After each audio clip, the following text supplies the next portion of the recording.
तो मूवी की शुरुआत होती है 1943 के समय से, जहाँ एक युद्ध के बाद रशियन सोल्जर्स अपने सैनिकों की कटी पटी बॉडीज को इधर से उधर ले जा रहे थे।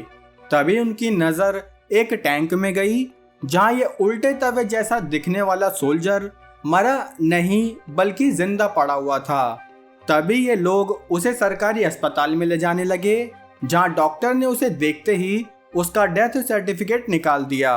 लेकिन जब इस नर्स ने हमारे अफ्रीकन का पकड़ा हाथ, तो देखा कि इसकी सांसें तो चल रही है, इसलिए ये लोग उसका इलाज करने लगे। तब उन्हें और हमें पता चला कि इस आदमी का 90% शरीर अग्नि के हवाले हो चुका है, इसलिए इसका बच पाना उतना ही मुश्किल होगा जितना आपसे वीडियो को लाइक कराना।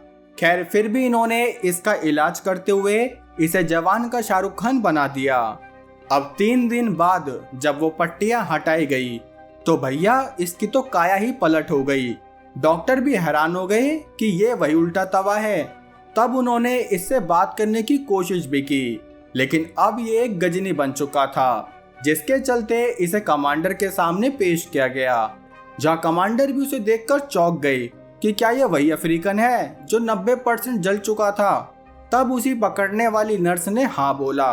कमांडर ने हमारे गजनी भैया से सवाल जवाब भी किए, लेकिन उसे अपने बारे में कुछ भी याद नहीं था, सिवाय इसके कि वो टैंक को अच्छे से चलाना जानता है। तब उन्होंने इसका नामकरण करते हुए इसे इवान का नाम दे दिया। साथ ही इन्होंने इवान को अपने टैंक के क्रू मेंबर के तौर पर रख भी लिया। दूसरी तरफ एक ट्रेन बहुत सारे टूटे फूटे कचरे टैंक्स को अपने साथ लाई, जिनमें की काफी सोल्जर्स की बॉडी भी थी। तभी इवान भी उनमें से एक टैंक के पास खड़ा हो गया।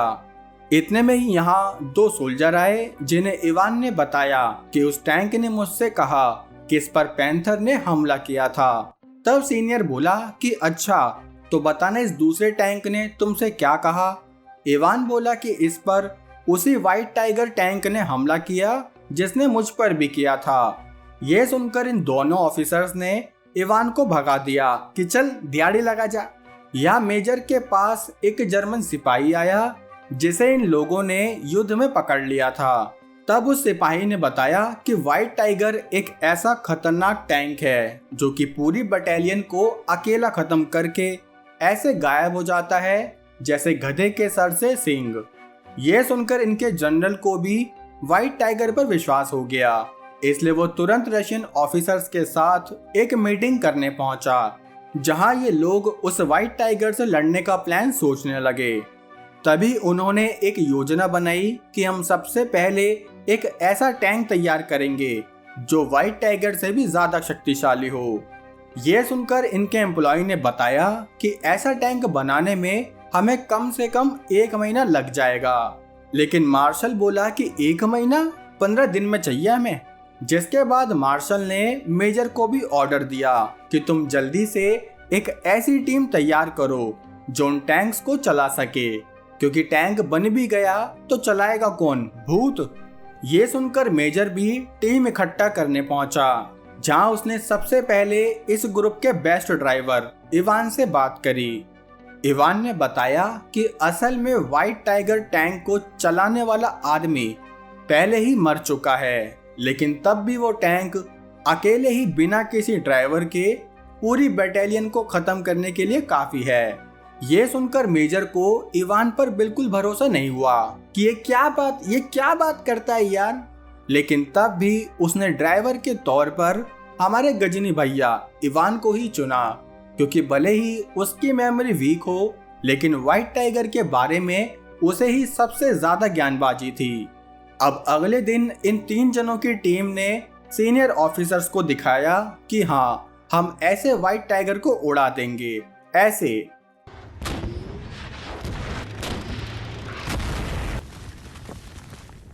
ये देखकर मेजर प्लान बनाने लगा कि आखिर हम उसे कैसे ढूंढेंगे। तब इवान बोला कि वो जरूर जंगल में छुपा होगा। मेजर बोला कि जंगल में दलदल के अलावा और कुछ भी नहीं है। तब इवान बोला कि अगर ऐसा है तो इस बार हमें खुद उस पर छुपकर ही अटैक करना होगा, ताकि हम उसे चारों तरफ से घेर पाएं। जिसके लिए इन्होंने अपने बेकार टैंक्स को चारा बनाने का प्लान किया। अब ये अपने बढ़िया वाले टैंक को छुपाने लगे और खच्चर टैंक्स को व्हाइट टाइगर के इंतजार में छोड़ दिया, ताकि जब टाइगर आए तो ये उसे अपने छुपे हुए टैंक से उड़ा सके। मेजर भी जंगल में ही एक कोना पकड़कर छुप गया, जहाँ थोड़ी देर बाद उसने देखा कि व्हाइट टाइगर बाहर आ रहा है। उसे देखते ही मेजर ने टैंक का फोटोशूट करना चाहा, लेकिन तभी उसके कैमरे को जंग लग गई। इतने में व्हाइट टाइगर ने बाहर आते ही अपना काम शुरू कर दिया। उसने फुल धूं-धां करके रशियन टैंक्स की आत्मा निकाल दी। इतने में ही यहाँ ये इवान का छुपा रुस्तम टैंक निकला, जो व्हाइट टाइगर पर हमला तो करना चाहता था, पर उससे पहले ही टाइगर ने अपना ऐसा धावा बोला कि इवान के एक अटैक के बदले में टाइगर उस पर 3 अटैक करता। लेकिन तब भी इवान बड़ी बहादुरी से व्हाइट टाइगर का सामना करने आगे बढ़ा।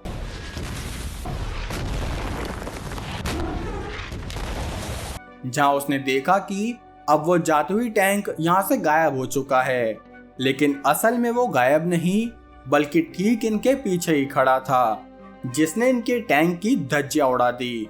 और वो तो शुक्र है कि इस हमले में सिर्फ टैंक की धज्जियां उड़ी, ना कि इवान की।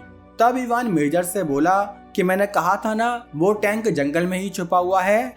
इवान की बात मानकर जब ये लोग जंगल में पहुंचे तो देखा कि उस टैंक के निशान एक दलदल पर आकर खत्म हो रहे हैं, जिससे इन्होंने ये अनुमान लगाया कि शायद व्हाइट टाइगर इस दलदल में डूब चुका है। लेकिन इवान ने इस बात को बिल्कुल नहीं माना, क्योंकि उसका मानना था कि व्हाइट टाइगर तभी शांत होगा जब ये युद्ध शांत होगा, और युद्ध भी तभी शांत होगा जब एक तरफ की पूरी आर्मी डिस्ट्रॉय हो जाएगी।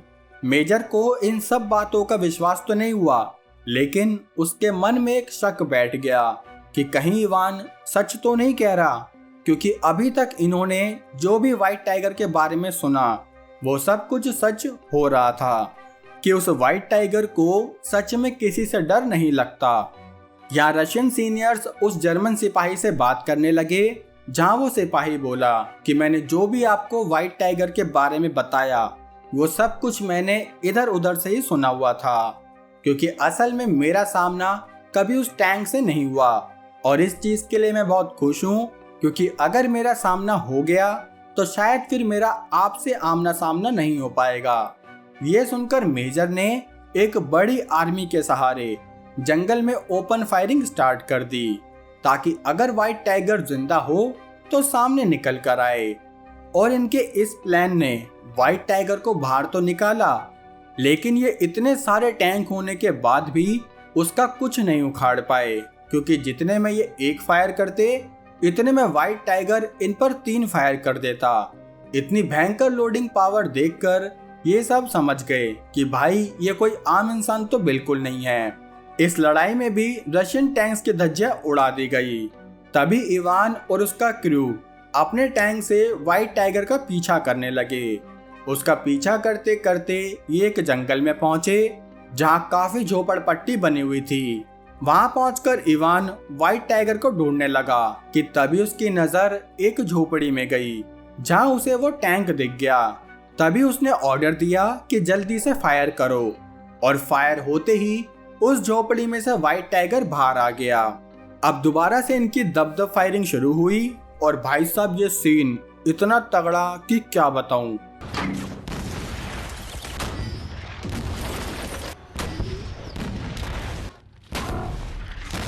इवान भी उस टाइगर का डट कर सामना करने लगा, लेकिन अचानक से इनका टैंक एक गड्ढे में फंस गया, जिसके चलते इनकी तोप में मिट्टी घुस गई। और उसी वजह से जब इन्होंने फायरिंग की तो इससे इनके टैंक की तोप ही गायब हो गई।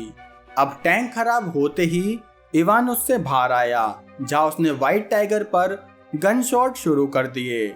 लेकिन टाइगर इवान को कुछ भी ना कहते हुए यहाँ से अपना काम करके वापस चला गया। और टैंक देखो, इतनी आग लगी होने के बाद भी ये आराम से जा रहा है। खैर, अब ये सब लोग अपने अपने लटकाए हुए मुंह लेकर टेंट में पहुंचे, जहां मेजर मार्शल से मिलने पहुंचा।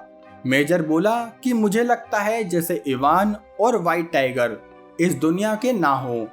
जैसे इन दोनों को कोई नहीं मार सकता, क्योंकि इवान भी इतना जलने के बाद कोयला नहीं बल्कि वापस इंसान बन गया। यहाँ तक कि वो तो टैंक से बात तक कर सकता है। ये सुनकर मार्शल ने मेजर को 10 दिन की छुट्टी दे दी कि शायद आपका सिस्टम कुछ ज्यादा ही हैंग हो रहा है, इसलिए आप थोड़ा रेस्ट कर लीजिए। यहाँ से कहानी 1945 में आई, जहाँ जर्मनी ने रशिया के सामने अपने घुटने टेक दिए। तभी सब नाजी जर्मन्स को बंदी बना लिया गया। इनकी इस रैली के निकलते ही मेजर भी अपनी गाड़ी से इवान के खेतों में पहुंचा, जहाँ इवान टैंक में ही बैठा हुआ था। तब मेजर ने उसे समझाया कि अब तुम इस बैटलफील्ड को छोड़ सकते हो, क्योंकि युद्ध अब खत्म हो चुका है। इवान बोला कि जब तक व्हाइट टाइगर जिंदा है ये युद्ध कभी खत्म नहीं होगा, इसलिए मैं उसे ढूंढकर जल्दी नष्ट करूंगा, वरना वो तैयारी करके वापस हम पर हमला कर देगा। इवान को ना समझाने पर मेजर यहाँ से जाने लगा। तभी उसने पीछे मुड़कर देखा कि इवान और वो टैंक दोनों गायब हो चुके हैं। दूसरी तरफ हिटलर एक परछाई में छुपे आदमी से बात करने लगा, जो कि शायद या तो व्हाइट टाइगर था या फिर एक शैतान। हिटलर उस शैतान या व्हाइट टाइगर के सामने अपने कामों को जस्टिफाई करने लगा, जहां वो बोला कि मैंने जो भी किया उससे शायद मैं और जर्मनी एक विलन जरूर लगेंगे, लेकिन असल में पूरा यूरोप कहीं न कहीं यही चाहता था, जो वो कभी खुलकर कह ही नहीं पाया। इसलिए मेरे हिसाब से युद्ध के लिए कोई शुरुआत या अंत नहीं, सिर्फ एक चिंगारी चाहिए, जिसके बाद सब लोगों का असली चेहरा हमारे सामने आ जाता है। अब चेहरे का पता नहीं, इसलिए हम अपने शाउट आउट सामने ले आते हैं, जहां इमरान भाई ने अलग ही करेंसी में अपने को थोड़ा रोकड़ा भेजे लाए। तो थैंक यू इमरान भाई, इस गरीब की मदद करके तुम्हें सऊदी में रशियन की गोदी जरूर नसीब होगी। यहाँ पीयूष भाई कीबोर्ड की आत्मा के साथ खेल रहे हैं, तो चलो इन्हें खेलने दो। और इस नूब का कमेंट आप पढ़ लो, मेरे तो समझ में नहीं आई। भाई ने 3 हाथों से पता नहीं क्या टाइप किया है। जोडेला जी ने अपनी पूरी मैथ लगाकर बता दिया कि ये कौन सा लाइक, कौन सा कमेंट और कौन सा व्यू है। आप भी देखकर बताओ जरा, पता तो चले कौन किस टाइम पर वीडियो देख रहा है। और हमारे प्ले बॉय को शाउट आउट, वैसे इसे शाउट आउट नहीं, एक अच्छे नाम की जरूरत है। अबे सुधर जा प्ले बॉय। आलेख भाई को शाउट आउट, क्योंकि उन्होंने कमेंट शाउट आउट के लिए नहीं बल्कि वीडियो एनालाइज करके उस पर कमेंट किया था, तो थैंक यू ब्रो। यक्षा भाई और प्रफुल्ल भाई को मेरे शब्द बहुत पसंद आए। वैसे इन्हें शब्द नहीं, असल में जिस बारे में मैंने शब्द बोले वो ज्यादा पसंद है। बॉट बॉय, कोजी, इन सबको भी शाउट आउट। अब चलो बाकी शाउट आउट अगली वीडियो में। तब तक के लिए इस वीडियो पर अपना प्यार बरसाओ। अब वो प्यार नहीं, लाइक कमेंट की बात कर रहा हूँ। और चैनल पर नए हो मेरे दोस्त तो सब्सक्राइब बटन पर अपने सीधे हाथ का टेढ़ा अंगूठा फेंक कर मारो। बाकी हम मिलेंगे हमारी अगली वीडियो में, तब तक के लिए जय हिंद।